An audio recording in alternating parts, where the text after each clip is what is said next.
finally been seeing Slewfoot get some love on the For You page, and it is well deserved. And one of my favorite books of 2024.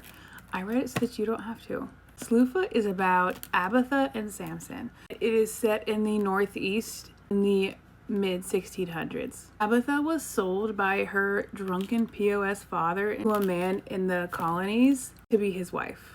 Luckily for Abatha, he was a nice person and they got along really well. They have a small successful farm a little ways out of town. One day their pet goat runs off into the woods and the goat falls into this pit. Her husband goes down into it to try to save the goat and is never seen or heard from again. This is where we meet Samson. Samson is this earth entity. He's being resurrected by these magical creatures called the wild folk. They have sacrificed Abatha's unsuspecting poor husband to Samson as part of the resurrection ritual. And it works. While Abatha is grieving her husband alone on their farm, Samson has been resurrected and has lost all memories of his past life. Not long after the funeral of her husband, Abatha's brother-in-law and other men and elders in the town start sniffing around, trying to figure out a way to take ownership of the farm that she and her husband worked really hard to make successful. She is very resistant, and they're all terrible and sexist, and they're plotting and scheming ways to take the farm, whether she likes it or not. The brother-in-law is especially motivated to steal the farm from her to pay off a bunch of weird gambling debts that he has. Samson stumbles onto Abatha's property one day. They strike up a very unusual, very sweet friendship. Farm starts struggling. Samson is able to use his powers as an earth spirit or like an earth entity to help. Meanwhile, back in town, rumors have been spreading about witchcraft. Women are starting to be accused of practicing the dark arts. Now, Abatha practices some very, very minimal folk medicine, traditions that have been passed down through women in her family. And of course, this is construed as witchcraft. When the daughter of the preacher in town falls ill, Abatha is able to give her some medicine and cure her. And while she had perfectly good intentions, this of course gets her put on their radar, practicing witchcraft. Even though Samson helped Abatha with her farm, an effort that it not be sold to cover her brother-in-law's gambling debts at the end of the day, sexism of the 1600s prevails.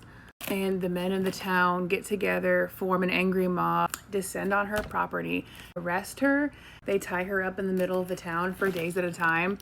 Meanwhile, while Abatha is going through all this, Samson has been captured by an evil shaman and trapped in this creepy mask. But the wild folk find him and are able to set him free. So he immediately goes to find Abatha, who is strung up in the middle of the town, and he is not happy about it because that is his best friend. He frees Abatha, but she has been so badly injured, he thinks that she won't survive. And he tells her that if they bind their souls together, she will be able to live, but she would also have to live as long as him because their life forces will be bound together.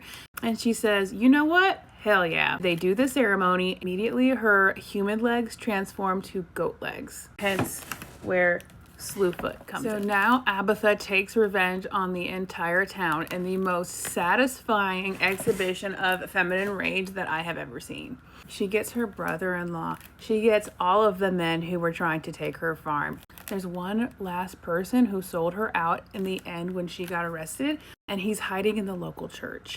Unfortunately, on her way to the church, she is so many times that even with Samson's powers and life force, she is still not going to be able to survive. She passes peacefully in his arms, and he finishes her revenge by burning the entire town alive in that church. A heartbroken Samson takes Abatha's body into the heart of the wood, is able to do another ritual and bring Abatha back to life. In the epilogue, 300 years later, in the 1970s, a group of hunters happens across the cabin where Abatha is living. They've been hunting the wild folk. Abatha invites them in for dinner and they think they're going to get lucky. He tells them to make themselves comfortable because Samson will be home in just a minute.